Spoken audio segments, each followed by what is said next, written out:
Ya se ve, ¿verdad? Sí, doctor.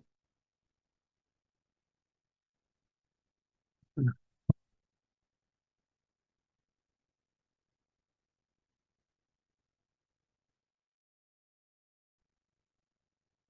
buen día, muchachos. El tema que vamos a dar hoy es bastante importante e interesante. A nosotros como reumatólogos nos toca ver eh, en especial la parte compleja de esta enfermedad, pero este tipo de síntoma o patología tiene que ser manejada por cualquier médico general y debe ser muy bien conocida. Y de lo que se trata este tema es de el dolor lumbar, ¿ya? Y el enfoque que le vamos a dar a este tema es bastante práctico, bastante clínico, ¿ya? Eh, ¿Dónde estás, Fernanda? Que no te veo. Aquí estoy, doctor. Buenos días. Hoy día parece que no tuvieras práctica todavía. No tengo práctica, doctor. Ya, bueno, es bueno estar bien bañados tempranito. ¿Qué es el dolor lumbar o lumbago? En inglés los americanos llaman low back pain, dolor de espalda baja, ¿ya?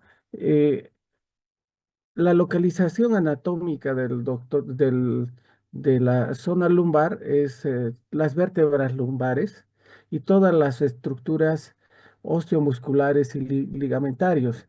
Pero cuando hablamos de lumbago o de dolor lumbar, esto se extiende más.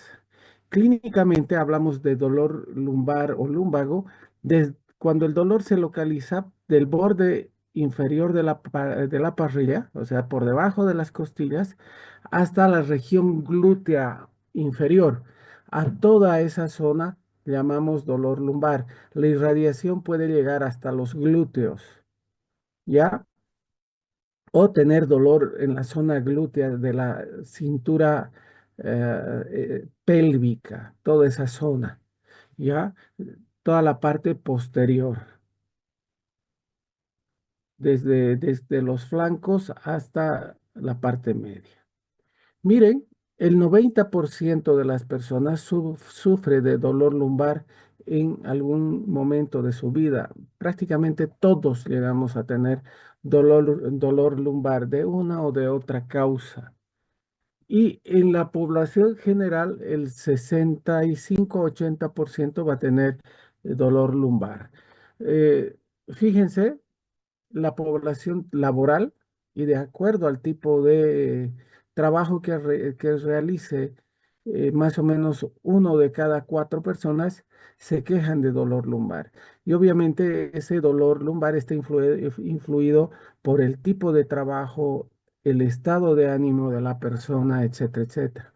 Hay personas que hacen un trabajo netamente de escritorio y que se quejan de dolor lumbar y eso depende también del estado psicológico que pueda estar atravesando la persona. Miren, es la quinta causa de consulta médica. Ya, entonces es una patología bastante frecuente, mucho más que la artritis reumatoide, el lupus y todas las enfermedades autoinmunes e inflamatorias sistémicas juntas. Ya, 90% recupera espontáneamente antes del mes. Ya, y 5% puede estar discapacitado por más de 3 meses. A mayor tiempo de duración de dolor lumbar, mayor probabilidad de recurrencia. O sea, si uno tiene un dolor intenso que dura una semana, la probabilidad de que vuelva ese dolor es baja. Pero si pasa los 3 meses, ese dolor, la probabilidad de volver a tener eh, dolor lumbar es muchísimo mayor y de que esa persona esté discapacitada en forma permanente. ¿Ya? Eso incluso si es que no hay una causa orgánica, como vamos a ir viendo.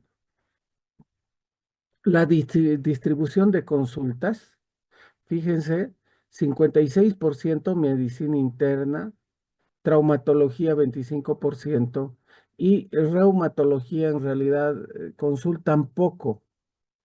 Pero esto es en Estados Unidos, ¿no? Donde la gente tiene una idea más o menos de la parte anatómica, quién podría haber, hay un mayor nivel social, económico. Acá tenemos el mito, ¿ya? De que el dolor lumbar es secundario a los riñones, porque en esa zona están los riñones, y lo que hacen es consultar en forma, pero muy frecuente al nefrólogo y al urólogo, ¿no? Entonces, pacientes con espondiloartritis, como vamos a ver, que es la que se asocia a este tipo de dolores, están consultando con el urólogo, están consultando con el nefrólogo y no tiene nada que ver con nada eh, en riñón o vía urinaria. ¿Cómo se clasifica el dolor lumbar? De acuerdo al tiempo, se habla de dolor lumbago o lumbar agudo cuando es menos de 2 semanas. Ya 15 días y menos de 15 días uno habla de agudo y más de 3 meses crónico, ya continuos, ¿verdad? Ahora bien, fíjense, esta es la anatomía de la columna vertebral. El polo anterior, ya está compuesto por el cuerpo vertebral y el disco, mientras que el polo posterior están las articulaciones interapofisiarias, las láminas, las apófisis transversas, las apófisis espinosa. Y este tipo de anatomía nos va a dar una sintomatología diferente. Es diferente el dolor de polo anterior y es diferente el dolor de polo posterior. Fíjense, este paciente en esta radiografía, si logran ver ahí el signo de la boca de cocodrilo, fíjense, esta es una vértebra totalmente aplastada. Entonces, esta vértebra se aplastó y por eso está solo como casi una lengüeta. Entonces, el dolor de polo anterior duele con la flexión de la columna. O sea, el paciente está echado, quiere sentarse y ahí tiene un dolor intensísimo, tiene dolor intenso. Obviamente, si hay un aplastamiento vertebral, también puede tener al tratar de reclinarse hacia atrás, al tratar de echarse, pero característicamente el dolor es muchísimo más intenso al flexionar la columna. Eso nos habla de un compromiso de polo anterior. Y fíjense, estas son las apófisis, o perdón, las articulaciones facetarias acá, fíjense, esto con el tiempo se va desgastando y produce dolor en polo posterior y el dolor se manifiesta más con la hiperextensión de la columna. O sea, uno manda a botar hacia atrás el cuerpo y el paciente siente más dolor. Se agacha hacia adelante y deja de doler. Acá, por ejemplo, hay dolor generado en la apófisis transversa. Esta es una artrosis y una pseudoarticulación entre la apófisis transversa y el sacro. Obviamente, cuando el paciente gira la columna, le va a doler mucho. Este dolor es más intenso que incluso al lateralizar, al girar la columna, va a tener gran dolor. También el dolor se puede generar en esta zona pélvica, especialmente en las sacroiliacas. ¿Ya? Cuando hablemos de artrosis, vamos a hablar un poquito más sobre este tema. ¿Cómo se clasifica el dolor lumbar? Hay poca evidencia en realidad acerca de la clasificación, qué tan buena es, qué tan útil es. pero clínicamente se ha usado muchos años esta clasificación y en realidad es una opinión de expertos y que a pesar de que no ha sido validada, es bastante útil. Y la clasificación es en dolor lumbar mecánico, 97% de los pacientes. El dolor lumbar no mecánico, que llega a ser un 1%. Y fíjense, acá están las neoplasias, el dolor neoplásico, el dolor infeccioso, que acá en nuestro medio debe ser un poquito más alto, y el dolor de la artritis inflamatoria. Como vamos a ver, cada uno de estos tipos de dolor son originados en la zona lumbar propiamente, ya por las estructuras que están comprometidas en la zona lumbar. Y hay el dolor lumbar referido, que es producido en la parte interna o cercana a la región lumbar y que va a manifestarse como dolor lumbar. Por ejemplo, causas renales de una pielonefritis, duele la espalda, un absceso perirrenal, una nefrolitiasis. Todas estas no están en la zona lumbar, pero el dolor se va a manifestar en esa zona. Causas vasculares, por ejemplo, un aneurisma de aorta abdominal, eh, algún problema gastrointestinal, una prostatitis, una, una lesión en ovario, una anexitis con inflamación de las trompas de falopio. Van a tener dolor lumbar en esa zona, pero es un dolor referido.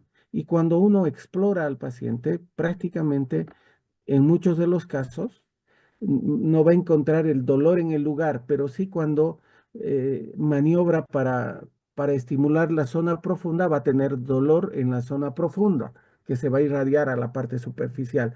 Por ejemplo, en una pielonefritis, cuando uno toca las estructuras musculares, articulares de columna, no duele, pero cuando uno hace puño percusión, está estimulando el dolor en la cápsula renal. ¿Entendido? Bueno, la clasificación, acá la tenemos un poco más este, simple. Dolor, el lumbago puede ser mecánico, 97% de los casos, inflamatorio, neoplásico e infeccioso. A estos cuatro tipos de dolor nos vamos a referir, ¿ya? Nos vamos a referir eh, o- cuando hablemos de dolor lumbar, y no tanto así con el dolor. El dolor mecánico, ¿ya? Como les había indicado, puede ser de polo anterior, hay un dolor con la flexión, fíjense, o dolor con la extensión, cuando les he dicho, es en polo posterior. Polo posterior, dolor con la extensión. Polo anterior, dolor con la flexión. Acá queda bien claro cómo muerde ese dolor, entre comillas, para que no se olviden. El dolor mecánico es más frecuente a mayor edad. Obviamente, también depende de la actividad laboral. Si alguien, por ejemplo, en nuestro medio, 10, 12 años, está levantando cargas enormes de peso en la espalda, a los 20, 25 años va a tener o a los 30 años va a tener una espalda de una persona de 60 o 70. Pero si uno no ha hecho ni deporte, no ha hecho absolutamente nada de ejercicio, va a tener una columna mucho más saludable, entre comillas, ¿verdad? A los 60 años. Entonces, pero en general es más frecuente a mayor edad por el trauma y la sobrecarga que pueda tener, por ejemplo, por sobrepeso.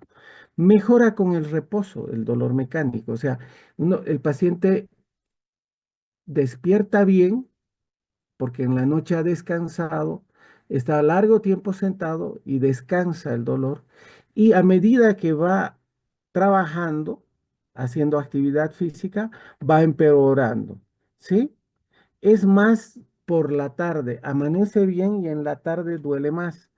Aumenta al transcurrir el día y las manifestaciones sistémicas no las presenta el paciente. O sea, no hay fiebre, no hay baja de peso, no hay disminución del apetito, nada. El momento que la persona tenga alguna molestia y tenga dolor lumbar, hay que pensar en otra cosa. O sea, el dolor lumbar mecánico solo tiene dolor lumbar.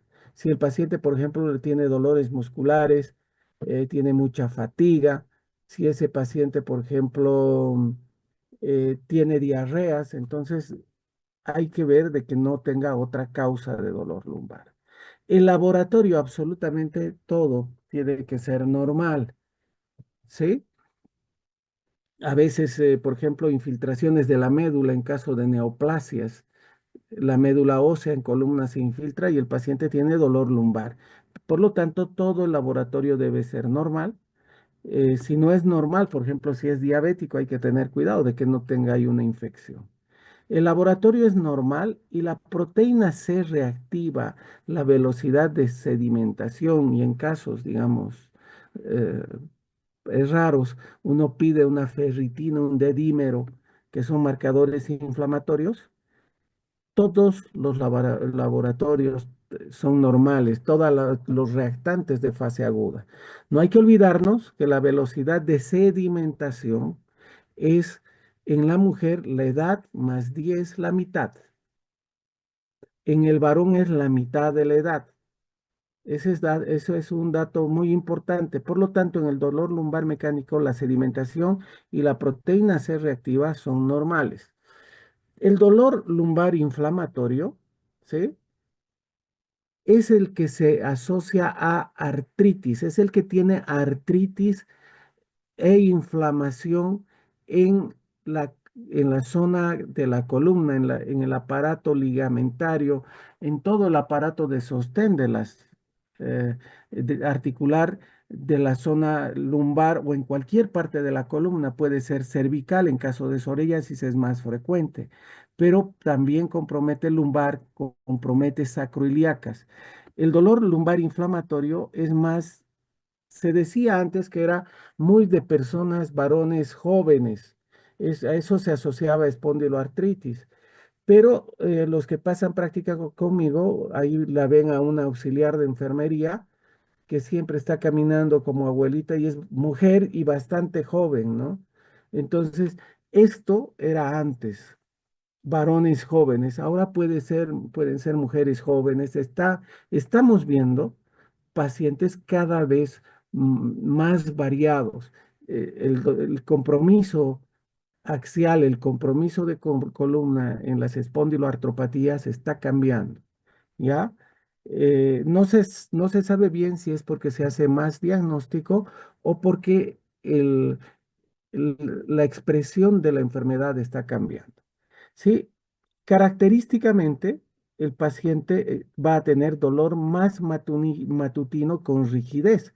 ¿Qué significa eso? Que en la noche hay más inflamación por el ciclo circadiano de la inflamación y el paciente se levanta con dolor y con rigidez. El paciente dice, doctor, cuando me levanto, la espalda la tengo entumecida, no me puedo mover. Y eso tiene que durar más de media hora. Me levanto, me baño y recién empieza a soltarse mi espalda, empiezo a tener movimiento, empiezo a ser más flexible. A veces no refiere como dolor, sino como rigidez matinal. Aumenta con el reposo. Estos pacientes en la noche reposan y les duele más. Se quedan sentados en el sillón largo tiempo y empieza la rigidez. Mejoran con el ejercicio, más que ejercicio violento, es con el movimiento y con el calor. Estos pacientes pueden tener manifestaciones sistémicas, por ejemplo, en caso de eh, espondiloartritis asociada a enfermedad inflamatoria intestinal, van a tener diarrea, rectorragia. En caso de psoriasis, van a tener lesiones cutáneas en la piel. El laboratorio obviamente va a estar alterado. Si es que tiene alguien una enfermedad inflamatoria intestinal, va a tener calprotectina elevada. Si es puede tener anemia, pero el laboratorio no es normal. Algo muy importante que se decía antes era que la BES y la PCR estaban altas. Ahora se sabe que en estos pacientes con un proceso inflamatorio intenso de tipo inmunológico, iniciado por lo que es la autoinflamación y perpetuado por lo que es eh, la autoinmunidad, la velocidad de sedimentación y la proteína C reactiva pueden estar normales y el paciente estar con un proceso inflamatorio activo. Por lo general, y en especial las artritis periféricas, tienen velocidad de sedimentación y PCR normales. Pero hay pacientes que tienen velocidad de sedimentación acorde a la edad, tienen PCR negativo, uno les hace una resonancia magnética nuclear y en la resonancia ve cambios inflamatorios. ¿Les queda claro? El neoplásico, ya, el neoplásico no tiene una edad específica, ¿verdad? Hay gente joven con CACU con metástasis a columna que puede tener 20 años porque la actividad sexual la empezó a los 12 años, 13 años y tuvo una vida sexual muy libertina o de repente ha tenido muchas parejas sexuales o una con la que ha tenido el problema del papiloma. Entonces la edad no es muy específica, pero en general es más a mayor edad la aparición de neoplasias. El dolor es nocturno, ya les había dicho en la anterior clase, cuando duele en la noche y despierta al paciente, ese dolor no es normal. Si ustedes tienen dolor abdominal y todas las noches empiezan a despertar por dolor, eso no es normal. Si alguien tiene cefalea y esa cefalea es en la noche, los despiertan, no es que queden dormidos con dolor, ni al amanecer despiertan, no, ustedes están durmiendo y en la noche despiertan por dolor, ese dolor es orgánico y probablemente neoplasia. Adopta posiciones antiálgicas, como por ejemplo en el dolor del cáncer de páncreas. El paciente prefiere estar acurrucado haciendo presión hacia el abdomen. Siempre va a haber manifestaciones sistémicas, baja de peso, compromiso del estado general. El laboratorio propio de la neoplasia, vamos a tener una eco anormal, podemos tener gamapatías en caso de mielomas, etcétera, etcétera. Una cosa bien característica es de que en la neoplasia se eleva la sedimentación, van a tener una sedimentación altísima, 60, 70, 100, más de 100, y la proteína C reactiva es normal o casi normal. ¿Entendido? Hay dos tipos de dolor neoplásicos. El local, que aumenta con la palpación. Por ejemplo, si uno tiene una metástasis en la vértebra, va a tener dolor al palpar. Pero cuando el dolor es irradiado, por ejemplo, un cáncer renal, no aumenta con la palpación. Uno palpa esa zona y no duele, pero sí al percutir puede haber dolor. ¿Ya? ¿Les quedó claro?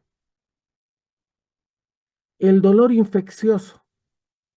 En estos pacientes puede haber fiebre, especialmente cuando la infección, el dolor lumbar es agudo y producida por bacterias. ¿Qué bacterias producen artritis aguda?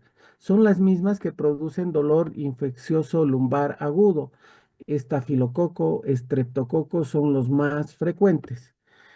El dolor es eh, en caso, por ejemplo, de ser tuberculosis o brucelosis, a veces no hay fiebre.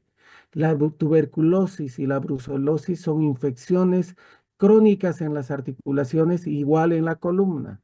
El dolor es continuo, duele todo el tiempo, es más con el decúbito, cuando el paciente está echado, le duele más porque el polo anterior duele, se estimula y al flexionar duele más todavía. Aumenta con la palpación local y el laboratorio, la sedimentación y la proteína C reactiva van a estar elevadas, las dos.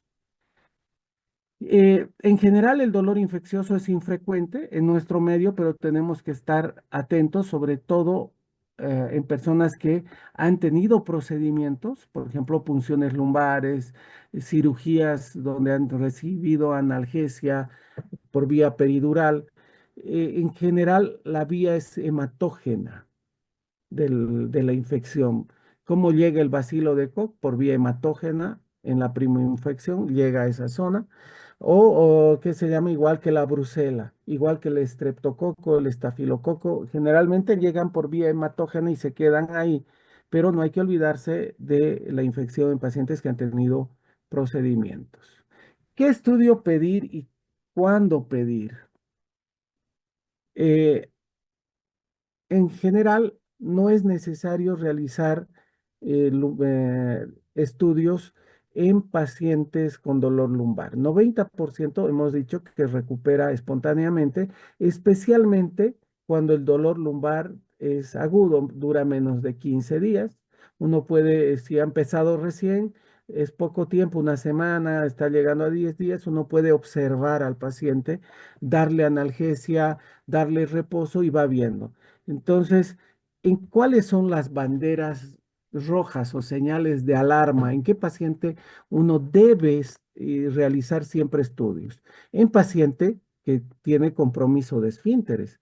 Doctor, ¿sabe qué? Ya no estoy orinando, tengo mi vejiga hinchada y está con dolor lumbar, a ese paciente hay que estudiar. En caso de déficit neurológico, por ejemplo, esa persona está con problemas de fuerza muscular o sensibilidad en los miembros inferiores, hay que estudiar a ese paciente. En caso de antecedentes de cáncer, una persona que ha tenido cáncer cervicuterino y ahora está con dolor lumbar, hay que ver que no haya hecho una metástasis o se haya infiltrado el tumor. Paciente con baja de peso, compromiso del estado general, puede ser incluso baja de peso, un hipertiroidismo, y hay tanto recambio óseo en la columna que va a producir dolor. Cuando el paciente tiene fiebre, por ejemplo, y dolor lumbar, siempre hay que estudiar. En personas de más de 50 años y en menores de 20 años. Así que, Fernanda, si tú tienes dolor lumbar, hay que estudiarte porque estás en el límite de los 20 años, ¿verdad? ¿Verdad, Fernanda? Casi. No, doctor, aún sigo siendo joven. Está muy bien. Yo todavía no necesito estudios por mayor de 50 años. Casi, casi también. ¿Ya? El dolor inflamatorio también siempre hay que estudiar. Ese paciente que despierta en la mañana y dice, doctor, en la noche duermo mal porque mi cama está mal, he cambiado 3 colchones y igual sigo con dolor. Pucha, ¿qué colchón me recomienda? Ese es un dolor matinal. Ese es un dolor inflamatorio. O en caso de que el dolor despierte al paciente, eso es cáncer, mientras uno no demuestre lo contrario, y hay que hacerle desde un principio estudios. Cuando el paciente ya ha ido con Pedro, Juan, Diego y dice, Doctor, me han dado esto y no pasa mi dolor", siempre hay que estudiar al paciente y obviamente por razones legales en nuestro tiempo siempre hay que estudiar al paciente. En general, siempre ahora uno tiene que tener un respaldo legal. Por ahí aparece algo y, doctor, usted no le hizo nada. Entendido, peor todavía con el código penal que vamos a tener. ¿Qué exámenes pedir? Laboratorio general, un hemograma y podemos ver anemia, una sedimentación, proteína C reactiva, ya les he dicho qué pasa. La glucemia es importante, a veces la cetoacidosis produce dolor abdominal, dolor lumbar por el estado acidótico que tiene el paciente. O de repente vamos a ver que es dolor lumbar en paciente que está con algo nos cuenta que ha tenido algo de fiebre y es un diabético. Ese paciente hay que estudiar en forma completa. Paciente que hay que pedir siempre una creatinina para ver la función renal, para ver qué le podemos dar, qué no le podemos dar, igual que la función hepática.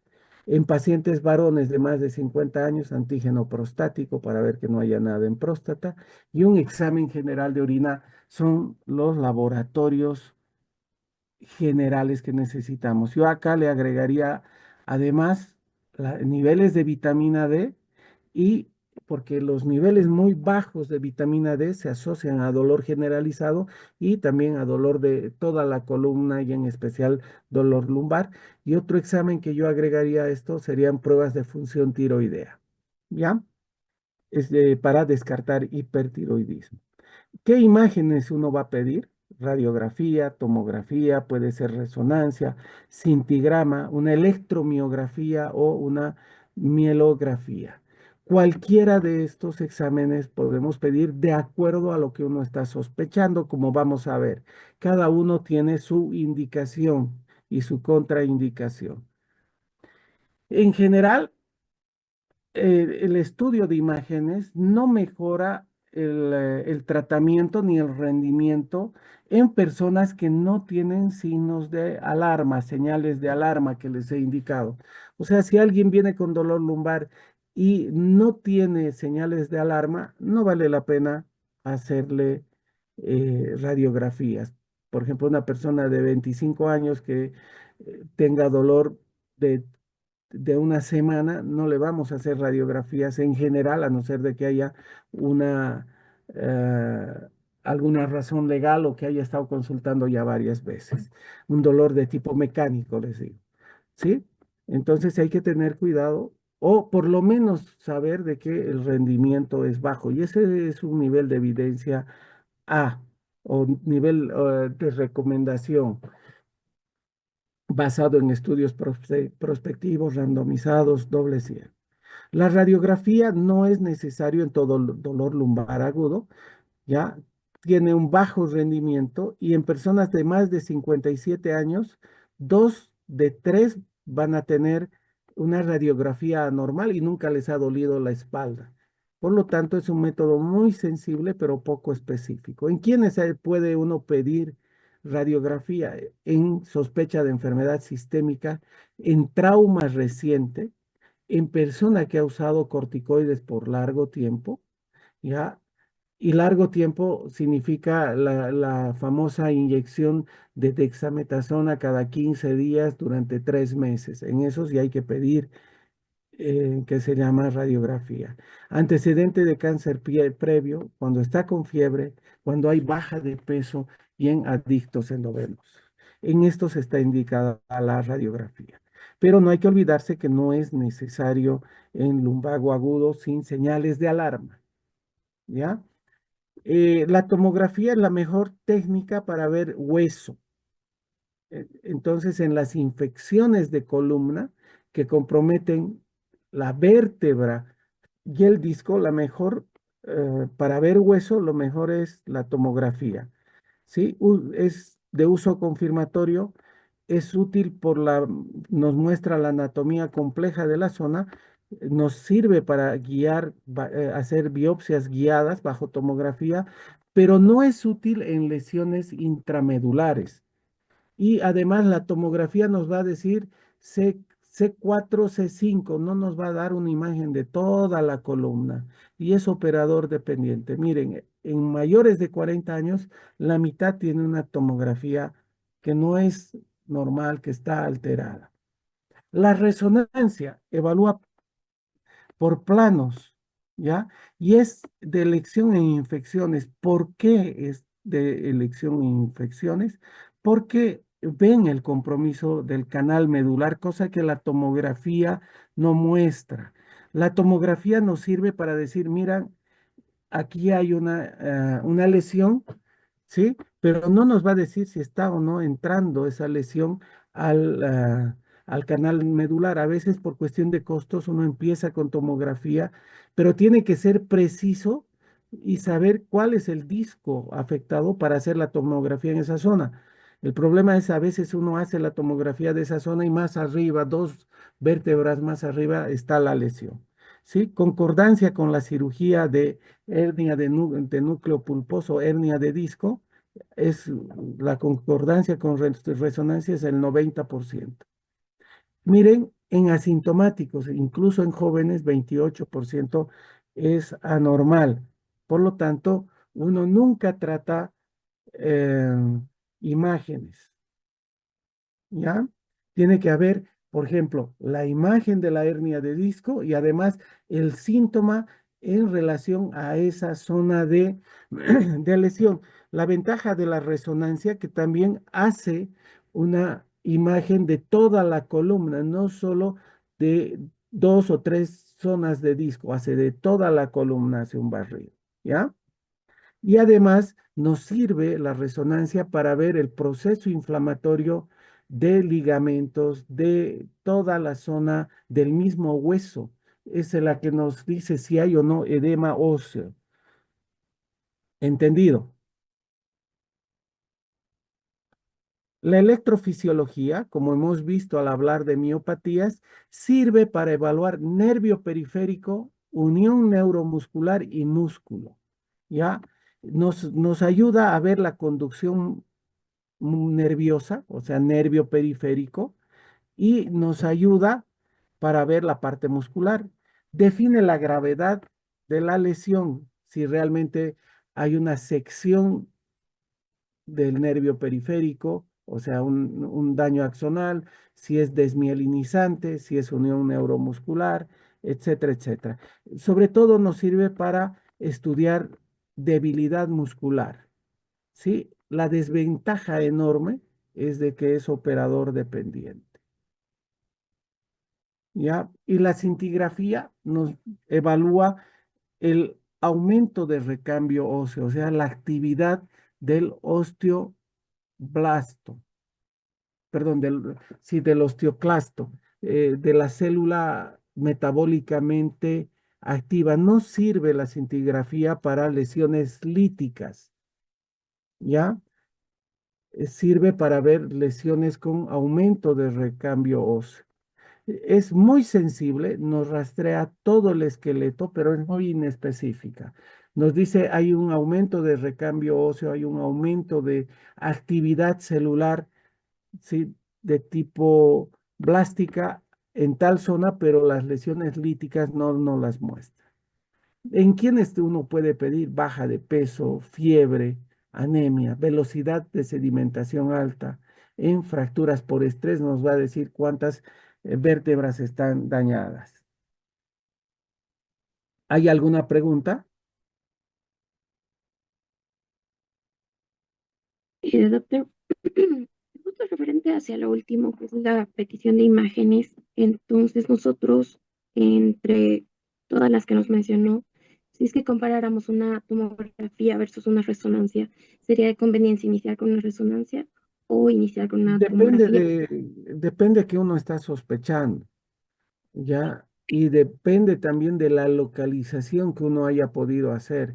Si uno tiene una localización exacta, dice, está, digamos, este es C5, entre C5 y C4 puede pedir la tomografía y va a servir relativamente bien para esa zona, pero no nos va a evaluar toda la columna. Además, la tomografía nos evalúa hueso en general. Acá podemos tener la infección y si apuntamos bien nos va a decir, sí, ahí hay daño en ese disco. No se olviden que la infección compromete disco y hueso, de arriba y de abajo. La metástasis se compromete solo hueso, no compromete disco. El cáncer compromete el hueso, no el disco. O sea, es una vértebra, otra vértebra, pero el disco está sano. Pero si uno tiene, por ejemplo, déficit neurológico, directamente tiene que pedir resonancia porque tiene que ver canal medular, tiene que ver los nervios, ¿ya? No se olviden, para el estudio del nervio periférico es la electromiografía. Para ver unión neuromuscular, electromiografía. Para ver músculo, electromiografía. Si uno quiere ver primera, o perdón, segunda motoneurona o compromiso, eh, compromiso ah, de médula, uno tiene que pedir resonancia de médula. Si uno tiene datos de primera motoneurona, tiene que pedir resonancia de cerebro para ver la primera motoneurona, como les he explicado en miopatías. ¿Dónde empieza el movimiento? En la primera motoneurona, en la corteza. Entonces, si hay datos de primera motoneurona, hay que pedir resonancia, salvo raros casos, ¿no? Donde el problema de primera motoneurona es en columna. Pero eso es rarísimo y eso ya es para especialista. Pero como concepto, primera motoneurona que está en la corteza, resonancia de cerebro. Compromiso de médula, resonancia de columna, de canal medular.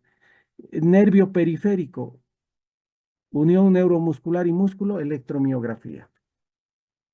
¿Ya? Muchas gracias, muchachos, muchaches. El lunes hablamos de otro tema relacionado al dolor lumbar. Ahí vamos a ampliar un poquito más.